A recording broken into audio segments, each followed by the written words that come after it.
in a memorandum dated December 15, 2000. To Eric R. Kaufman, Mario J. Roberti wrote, "The entire conservation process should ideally be carried out within a highly respected private institution, equipped with secure facilities such as the Bodmer Foundation in Cologne, by external experts. This arrangement would ensure maximum control. The Foundation's first step would be to evaluate and select such an institution. The Bibliothek Bodmer, located in Cologne, just outside Geneva, is undoubtedly the most suitable place in Switzerland to house, preserve, and edit a manuscript of this importance. It already safeguards invaluable 3rd century papyrus copies of the Gospels of Luke and John in Greek p66 and p75. The library was founded to contain the extensive collection of Martin Bodmer, the renowned Swiss man of letters and vice president of the International Red Cross. Among the treasures he collected are several manuscripts in Coptic. Years earlier, the young pastor Rodolphe Kasser had been appointed to edit some of them. When he was later chosen to work on the Gospel of Judas, it was only natural for him to continue his work there, conveniently close to his home. I was present at Kasser's well-known lecture in Paris on July 1, 2004. As honorary president of the International Association for Coptic Studies, whose Congress was being held at that time. During the short discussion that followed his presentation, I was among the few who spoke. My brief remarks were limited to pointing out that Stephen Emmel had already examined the manuscript in 1983. He had organized the Congress, and I had just handed him a few barely legible photographs of some pages and that the discovery had, in fact, been reported to the scholarly community as early as 1984. Rodolphe Kasser's name gave Michel Van Rijn an opportunity he could not pass up, since he never resists making a punt, no matter how unsuitable. He quipped, "Rodolphe is not to be confused with the red-nosed reindeer. This one's as brown-nosed as they come," as if that joke weren't enough. Van Rijn also played on the German word Kass, meaning cash register. Turning it into a pun on Kasser's name, they await its publication naturally. With full transcription from Frieda's employee, Rodolphe Kasser, I mean Kasser. Cash and Kasser is hoping to publish the manuscript. Thankfully, Kasser's last name was not golden. Still, the suggestion that he was motivated by money could not be further from the truth, as I know from personal experience. Kasser and I worked together for years at the Coptic Museum in Cairo, spending several weeks at a time reconstructing the fragmented pages of the Nag Hammadi codices into complete leaves ready for publication. We labored every day of the week, from the museum's morning opening until its 2 p.m. closing. We stayed at the same modest hotel, the Garden City House, a small pensione run by a kind Italian woman named Scar. Her guest house was a hub for archaeologists and scholars, so much so that she posted a daily list of residents, making it easy to know who was in town and to meet up. Kasser and I shared our very simple meals there, and I never once saw him spend extravagantly or display any interest in money. His nature was far closer to that of a reserved, dedicated scholar. In December 2004, Michel Van Rijn wrote on his website, National Geographic thought their biggest competitors were the Discovery Channel. But I tease us. This weekend National Geographic will film and photograph the Gospel's fragmentary pages in a Swiss vault. But what is the value of their so-called world exclusive if they are oblivious to the diggers, smugglers, dealers, governments, and bankers all betraying one another over ownership of the Gospel? This remark appears to have been the first public revelation of the National Geographic Society's involvement in the story of the Gospel of Judas. However, Van Rijn gave no clear explanation of what National Geographic intended to do with those photographs, and his statement attracted little attention at the time. The air of secrecy surrounding the discovery and publication of the Gospel of Judas persisted, until I more openly addressed it in a presentation at the annual meeting of the Society of Biblical Literature in Philadelphia. On November 20th, 2005, in his memorandum of December 15th, 2000, sent to Eric R. Kaufman, Mario J. Roberti included the following statement under Item 18. It was made clear to all parties involved that no one, neither Bruce nor Frida, but solely the Foundation, would hold the right to release or profit from any information relating to or derived from the manuscripts. Furthermore, until all legal matters were resolved, it was considered in the project's best interest to maintain absolute secrecy about its existence. This policy of strict confidentiality has often been criticized as inappropriate by the scholarly community, but for the most part, these objections had little effect. Marvin Meyer informed us a year earlier that he was aware of much more regarding the Gospel of Judas than he could disclose, as he had signed a confidentiality agreement. In fact, while preparing my own report on the Gospel of Judas for the annual meeting of the Society of Biblical Literature in Philadelphia on November 20th, 2005, I contacted him by email on October 30th of that year to ask if he could share even minimal details about his sources. His reply in full was, "I'm sorry, but I must say no comment." Soon after, however, I was fortunate enough to receive new information. On November 9th, 2005, I got a call from Paris from Patrick Jean-Baptiste, a science journalist writing for the French monthly Sciences et Avenir. He interviewed me by phone shortly after having spoken that same day with Mario Roberti of the Maecenas Foundation. At my request, he kindly sent me an email summarizing what he had learned from Roberti. This gave me timely material for my upcoming presentation. The Maecenas Foundation, through Mario Roberti and Frida Nussberger-Chakos, had entered into a favorable agreement with National Geographic for the intellectual rights to the Gospel of Judas. Although the exact amount was unclear, Jean-Baptiste had heard that the payment was close to $1 million. Earlier, negotiations with Bruce Ferrini had collapsed after his attorneys advised him against accepting the partnership terms offered by Roberti and Chakos. The initial offer had been $2 million, later reduced. According to Roberti, a television documentary on the Gospel of Judas was scheduled to air around Easter of the following year, accompanied by an article in National Geographic magazine. Additionally, 3 books were planned for publication by National Geographic. The first, a large illustrated edition containing the Gospel along with translations in English, French, and German, plus commentary by Rodolphe Kasser, Gregor Wurst, Marvin Meyer, and Francois Goddard. The second, a more journalistic account of the manuscripts, history by American producer and journalist Herb Krosny. And the third, a popularized edition of the Gospel itself, authored by Kasser, together with Bart Ehrman.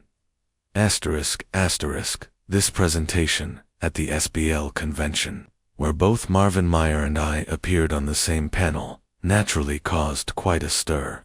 It was the first time the reasons behind Meyer's silence were made clear. Jean-Baptiste was therefore the first to publish details of the National Geographic Society's project, stating, "At present, access to this text is completely restricted. The Maecenas Foundation, based in Basel, Switzerland, holds ownership and has recently secured an exclusive contract with the National Geographic Society. In theory, nothing is to be revealed before Easter 2006, when a major documentary film and 3 books are scheduled for release.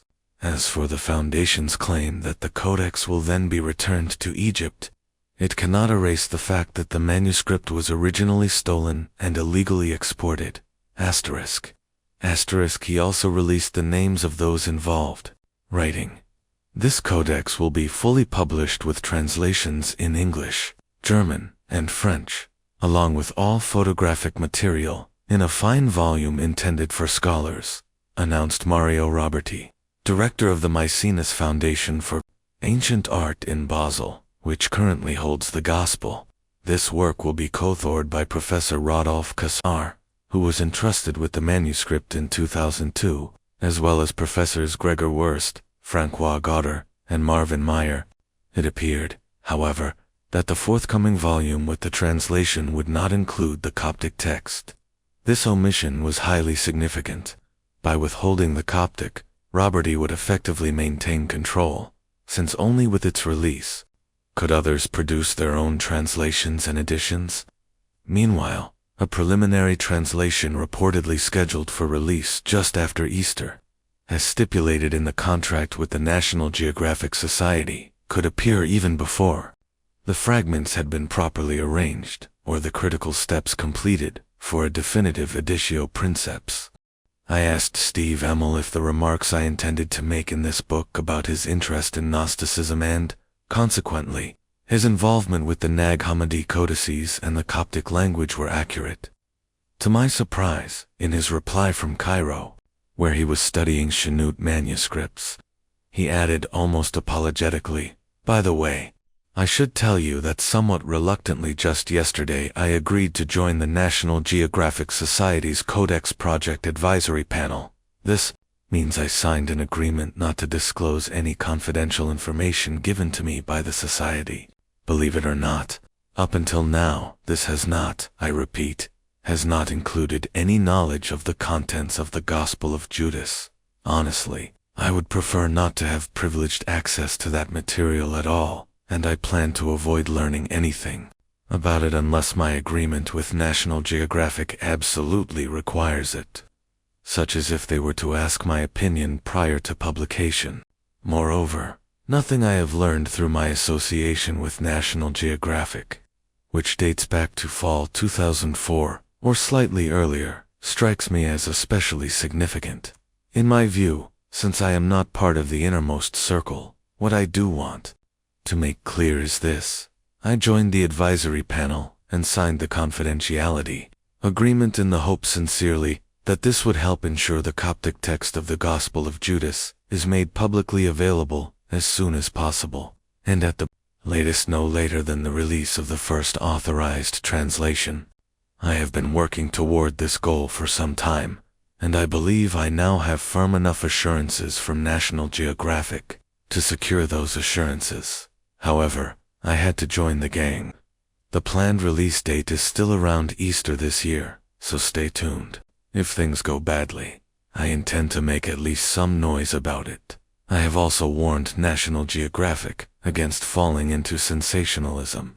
I think the main figures at the Society genuinely want to avoid the kind of empty hype that the press thrives on. Still, there are others involved in the project who seem to understand little beyond sensationalism, and so I cannot guarantee that the publication of the text and translation will not be accompanied by some artificial fanfare. In any case, the media will almost certainly sensationalize it, simply because of the provocative title, The Gospel of Judas. As for myself, I will continue striving to emphasize the true scholarly value of this codex as well as of every other ancient manuscript which, in an ideal world, would be sensational enough in its own right.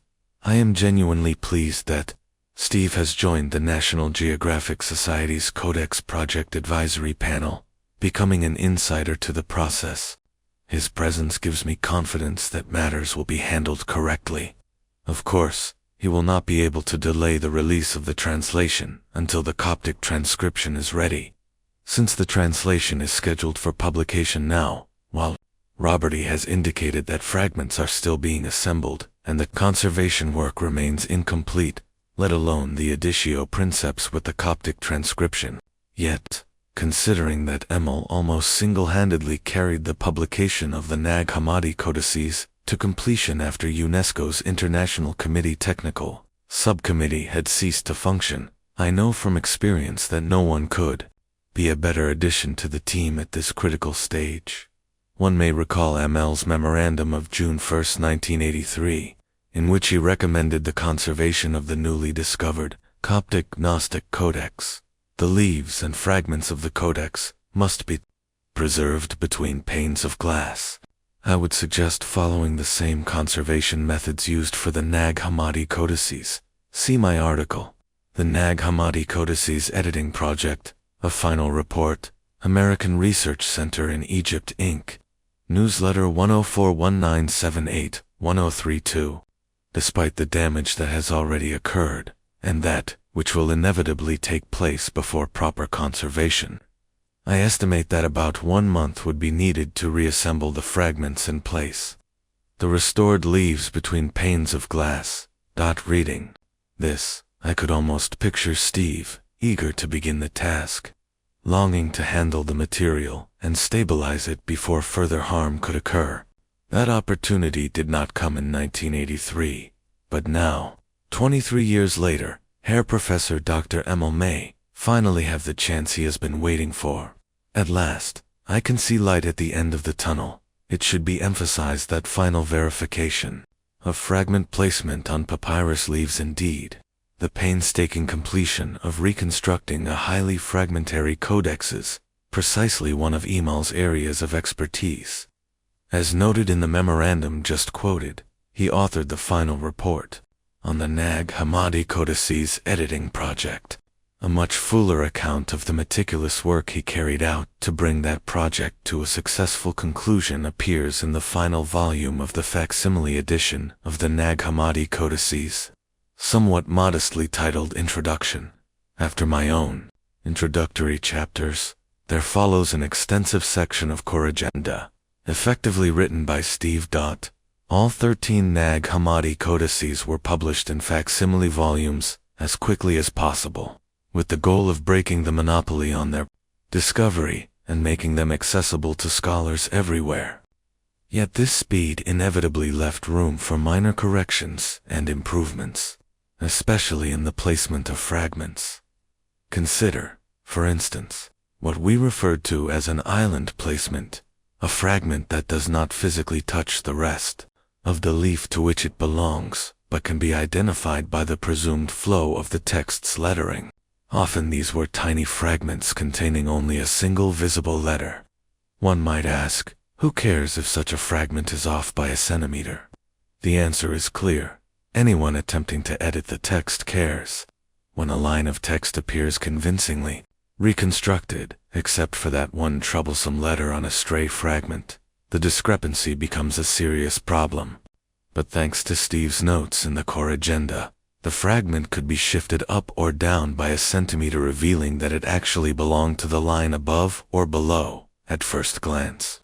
Such a correction might seem arbitrary, almost as if the editor simply moved a fragment to make it fit. But that was not Steve's method.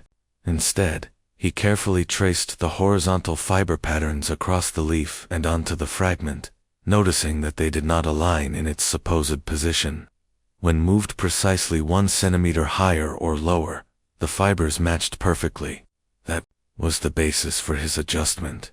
After recording hundreds of such minor but crucial improvements in prose, Steve provided photographic evidence of the corrected lines, showing the fragment in its proper place. To make the change physically, he opened the sealed plexiglass case where the leaf was stored, loosened the special transparent tape holding the fragment with a drop of water, and shifted it exactly 1 centimeter. He then reattached it with a new strip of conservation tape, resealed the plexiglass panes, and restored the leaf. And that is precisely how the page remains.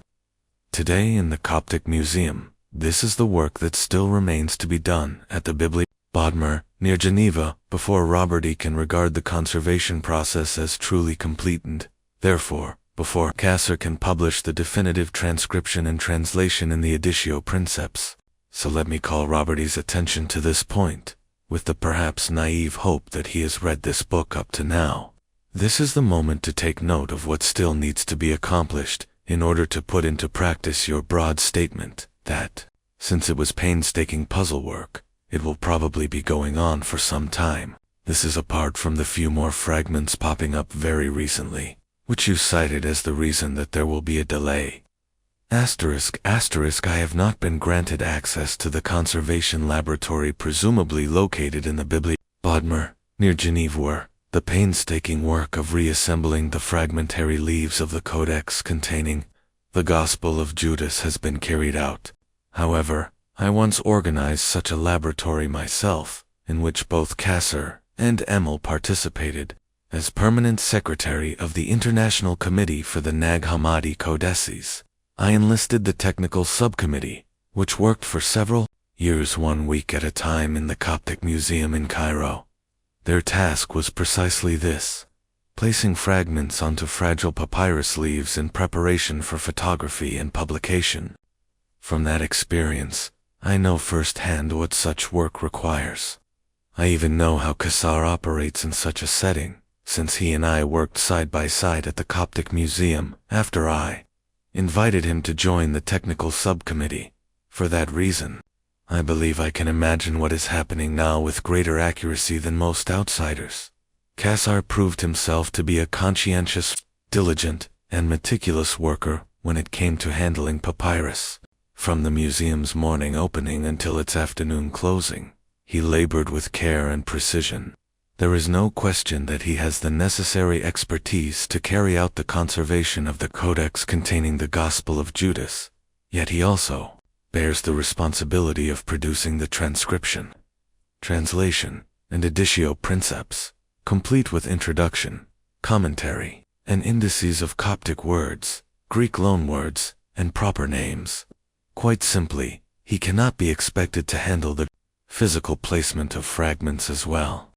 When I last visited the Bibliothek Bodmer, it did not have a papyrus conservator on staff.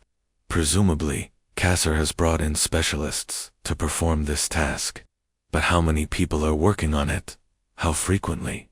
With how much prior experience? Were they given leave from other institutions? Or are they working part-time alongside other responsibilities? Do they have full-time access? Or are their hours restricted? How long have they been engaged in this work? And how many hours per day? At the Coptic Museum, we often wanted to work longer than the official hours. And eventually I was even given a key to the workroom so that we could continue into the evenings. Do the conservators at the Bodmer have such freedom, or must they work within fixed schedules? By what methods are they reassembling the leaves from fragments and establishing the proper sequence of the codex?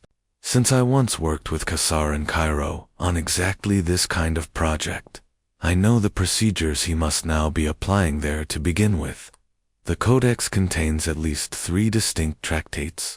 The first essential step is to sort the fragments and determine which tractate each piece belongs to. On the surface, this might appear relatively straightforward, since 2 of these tractates also exist in the Nag Hammadi codices. Fortunately, the critical editions of the Nag Hammadi texts include indices, which allow researchers to look up any legible words on the new fragments and identify whether a fragment belongs to one of those previously known works. In practice, however, matters are far more complex. The Coptic translations in the new codex often differ from those in the Nag Hammadi codices, either because the translation itself is different or because the underlying Greek source varies, or both. As a result, even if a fragment comes from one of these known tractates, it may not be immediately recognizable due to subtle differences in wording. Thus, it cannot simply be assumed that every unidentifiable fragment must, by elimination, belong to the Gospel of Judas.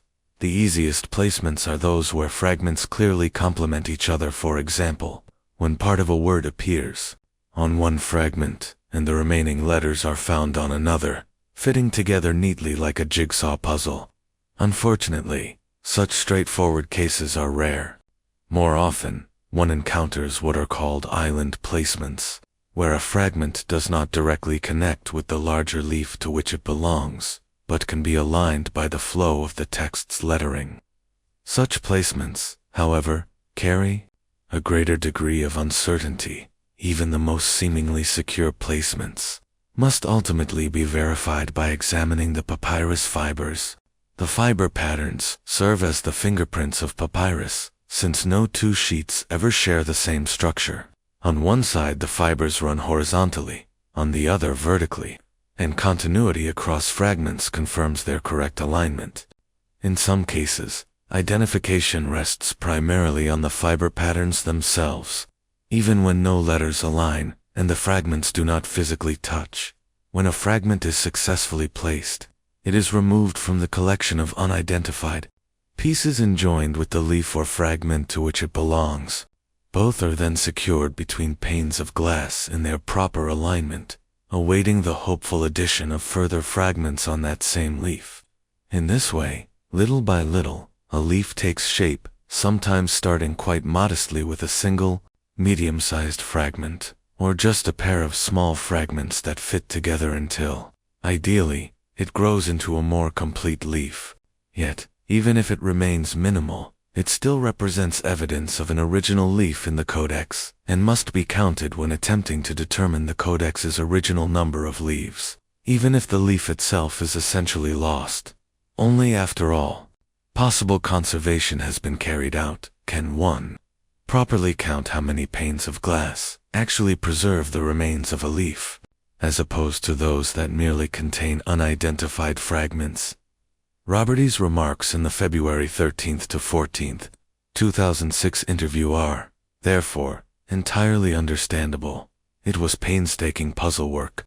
It will probably be going on for some time, because we had a few more fragments popping up very recently. So there will be, for a full publication of the codex, there will be a delay. And yet, publication was scheduled for the week after Easter, April 17th to 21st, just 2 months after acknowledging that fragment placement will probably be going on for some time. A delay. Of course, Kasser was fully aware of how time-consuming such work is when, in his July 1, 2004 address, he promised to publish the Editio Princeps by the end of 2005, a deadline no one seriously expected him to meet. But the National Geographic Society required a deadline of Easter week, April 16, 2006, in order to capitalize on the season's predictable Christian focus in the news cycle. Not to mention the upcoming release of the Da Vinci Code film May 17, 2006.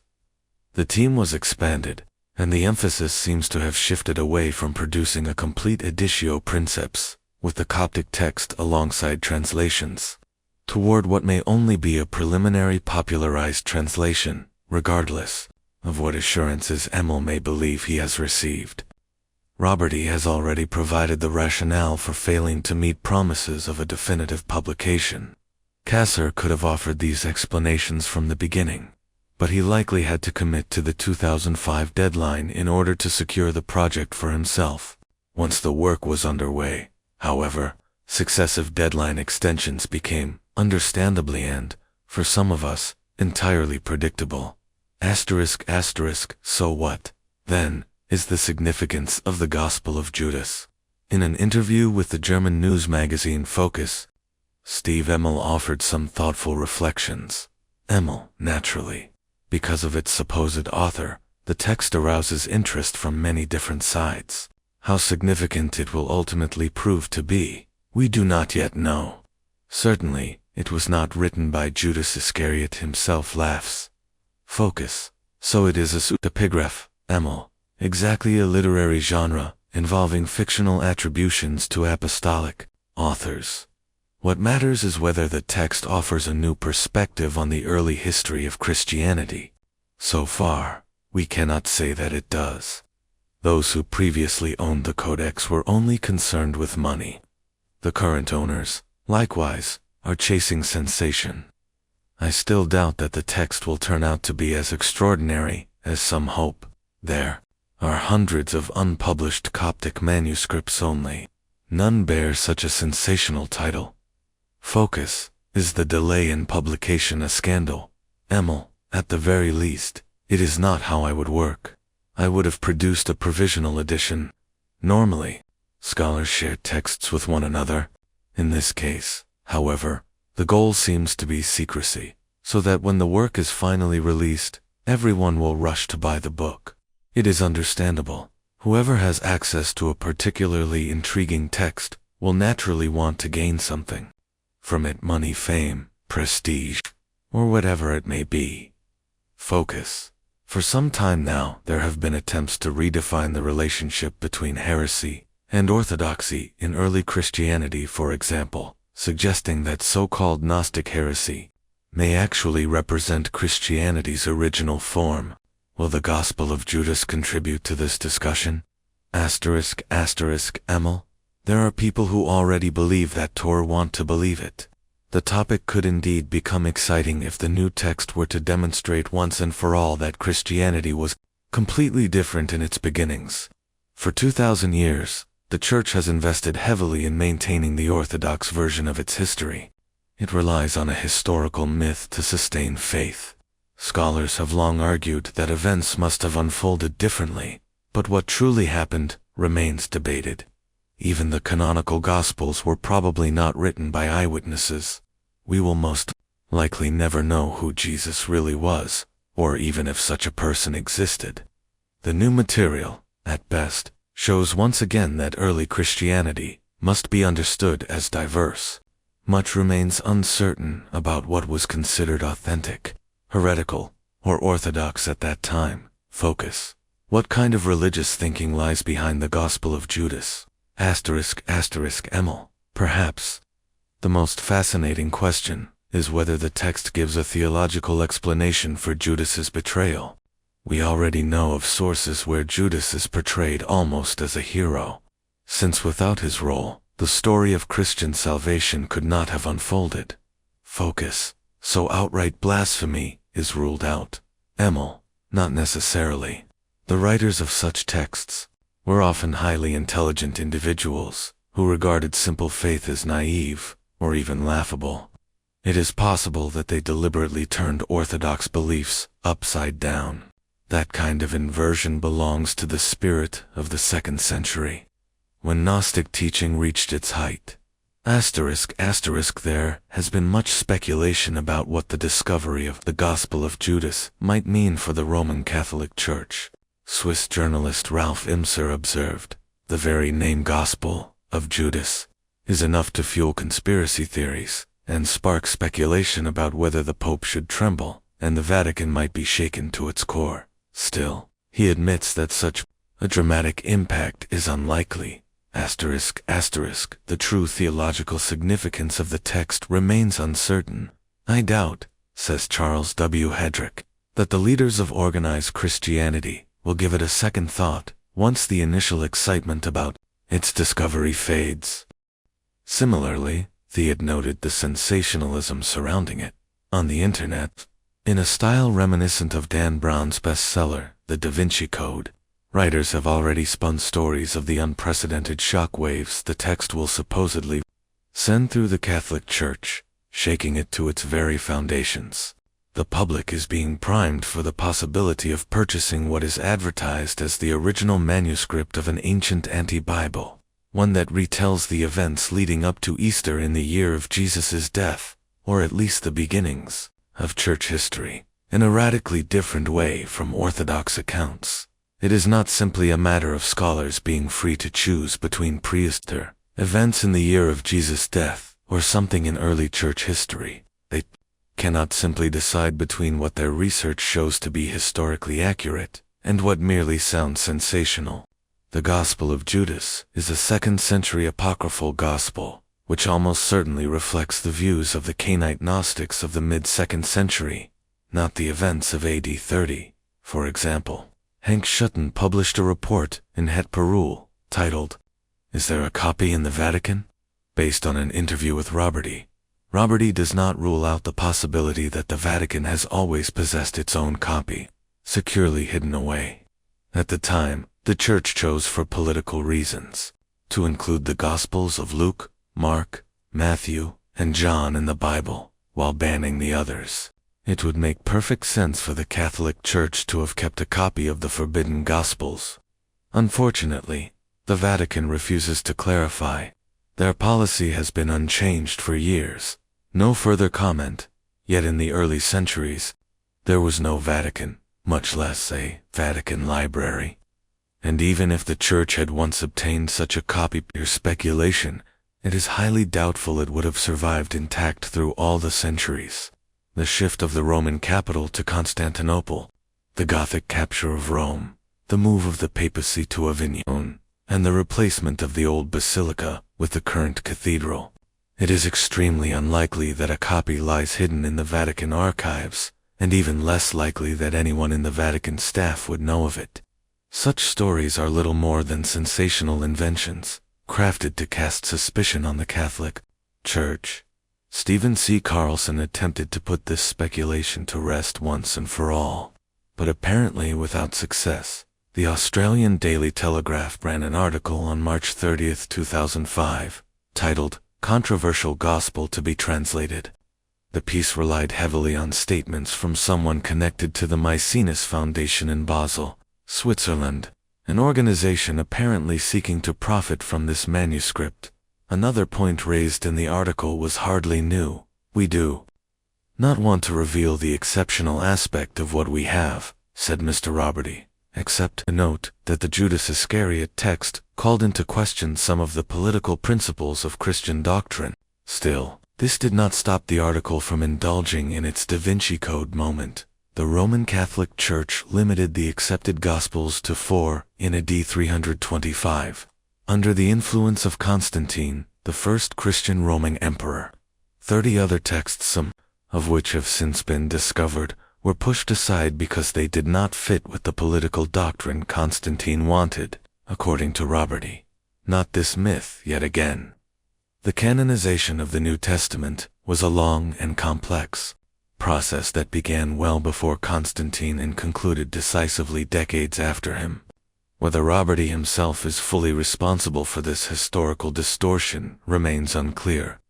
Given the way he was quoted, a Turin newspaper, La Stampa, reported on January 11, 2006, that certain sources claimed the apocryphal manuscript might lead to a more favorable reassessment of Judas.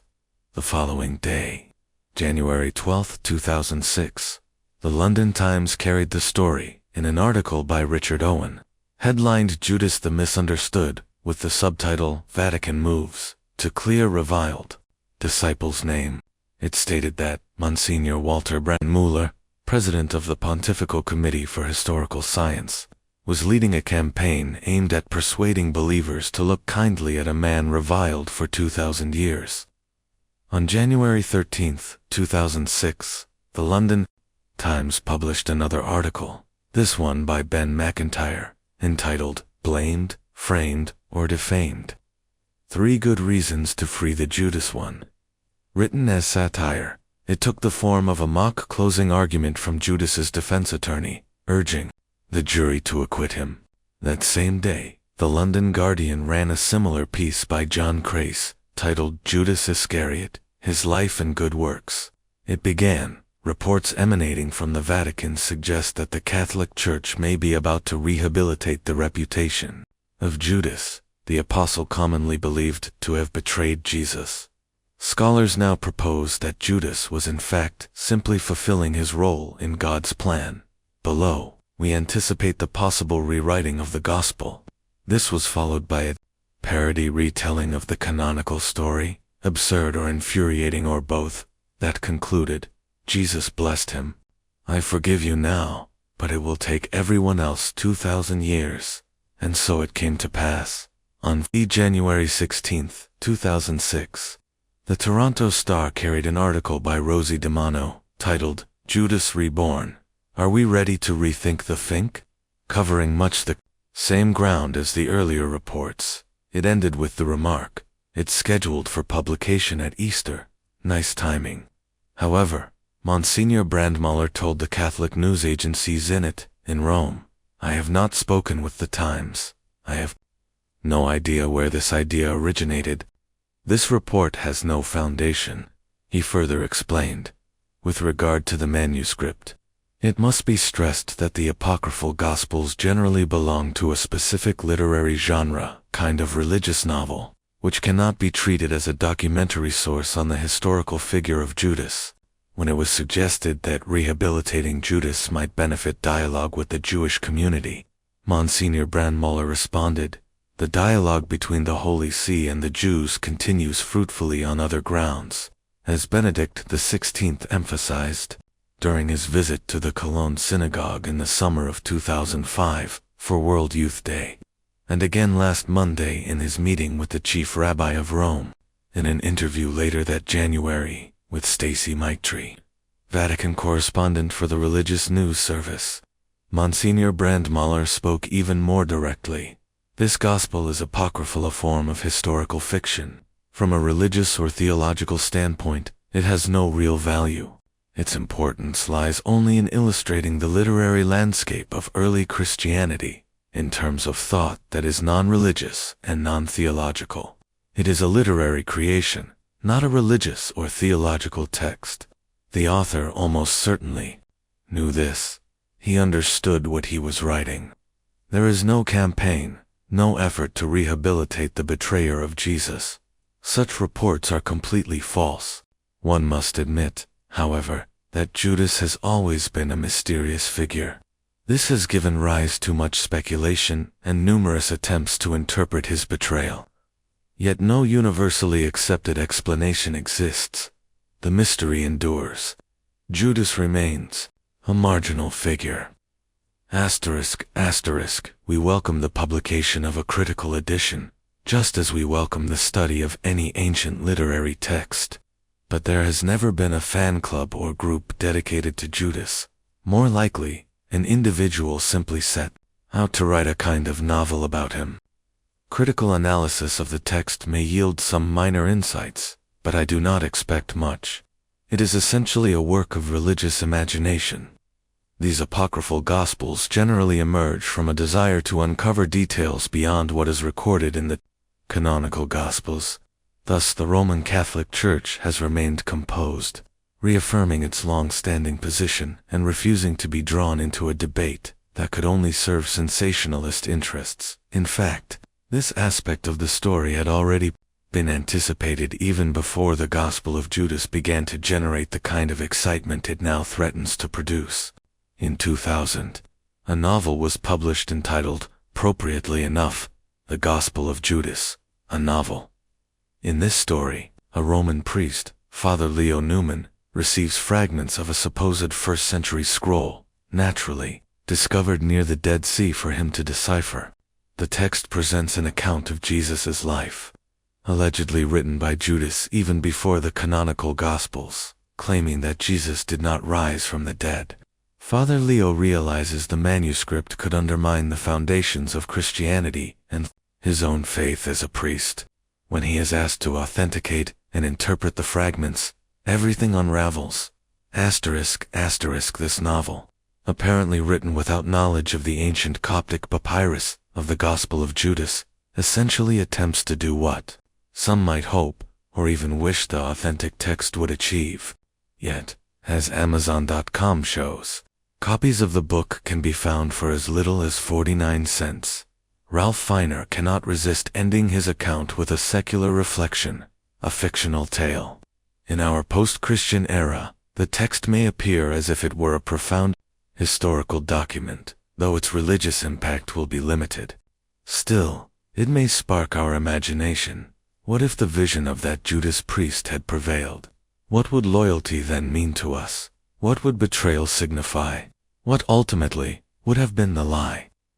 Of course, once the translation of the Gospel of Judas is released, this storm in a teacup will fade away, just as happened with the long-suppressed portions of the Dead Sea Scrolls and the Nag Hammadi codices. In the case of the Dead Sea Scrolls, sensational claims were made in an attempt to discredit the Roman Catholic Church. Robert W. Eisenman, a Jewish scholar from Long Beach State University, promoted the theory that the unpublished fragments were being deliberately withheld by the Church, fearing their contents might completely undermine Christianity. He argued that the leader of the community responsible for the scrolls was none other than James, the brother of Jesus. In his interpretation, James, along with Jesus, would have been like the teacher of righteousness described in the scrolls, whom Eisenman identified as James, advocating a strict observance of Judaism. This would imply that Paul's break from Judaism and the modern church's reliance on Paul's teachings was illegitimate. However, this theory collapses for several strong scholarly reasons. Consequently, Eisenman never gained serious academic support. Still, He managed to obtain copies of the restricted photographs of the unpublished Dead Sea Scroll fragments from Israel. He then approached me, knowing of my role in breaking the monopoly surrounding the Nag Hammadi codicist, to assist in getting them published. We worked together, though with very different intentions. He sought to prove his sensational theory, while I aimed to refute it. Now that the disputed fragments have been publicly available for more than a decade, Eisenman's theory has simply faded from the media. The Dead Sea Scrolls, which hold immense value for scholars, are now left to both Jewish and Christian researchers to study with care and seriousness, free from sensationalism. A similar situation arose with the Nag Hammadi codices. Here, the sensationalist figure was Judas, a French graduate student, who built his reputation as the first to publicize the discovery in Cairo. He arranged an interview with a French-language newspaper there, which printed his dramatic claim, according to consulted experts. This is one of the most extraordinary discoveries ever preserved in the soil of Egypt, surpassing even the spectacular unearthing of Tutankhamun's tomb. Once the Nag Hammadi codices were eventually published and made fully accessible, the media's sensationalism quickly subsided, replaced by serious scholarly study. These texts, like the Dead Sea Scrolls, are of great importance for reconstructing early Christian history, but sensationalism only undermines the significance of such discoveries. The situation will undoubtedly be the same with the Gospel of Judas. Once it becomes accessible, it will be clear that it does not provide insight into what happened during Jesus' final journey to Jerusalem, as sensationalists suggest, but instead sheds light on a second-century Gnostic sect. This will certainly be valuable for scholars, though not for those seeking sensational headlines. By that time, however, the Mycenaeus Foundation will have already reached its initial goal, as outlined in the memorandum of December 15, 2000. The promoters of the project have incurred, and will continue to incur, significant costs in both money and time to realize the project. It is clearly understood that they shall be fully compensated and receive a fair profit. Afterward, they can hand the Gospel of Judas over to the academic community, thus fulfilling the second objective stated in the same memorandum. On the other hand, it is understood that this project extends far beyond a simple commercial venture. The manuscripts, given their potential significance for a major portion of humanity, require an approach quite different from that of an ordinary business transaction. And with that, we may close on an optimistic note.